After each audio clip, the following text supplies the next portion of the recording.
In today's video, let me show you how to use the Chase Instant Home Valuation feature. Now, in order to use this feature within Chase, you can just open up a web browser and search for Chase Home Value Estimator, which will then provide you the exact link that you need to head over to it. Once you're inside of this platform, you can take a look at all of these details. Now, in order to get started, you need to just tap on the Start Online option and either sign into your account if you already have one. If not, you'll need to first of all create an account of Chase. What you basically need to do once your account is created is you'll need to enter in your address. Once you open up the Chase Home Value Estimator, you need to type in your street address, your city, your state, as well as the zip code on the search bar or a similar search bar that should be visible.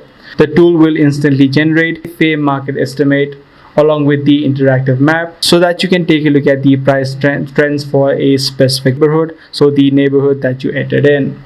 You can also take a look at the compare sales section, which displays the final sales price and the data of similar homes sold nearby. So as soon as you add in your details of the address, you can take a look at the estimates as well as the average price value of the homes that are near your location.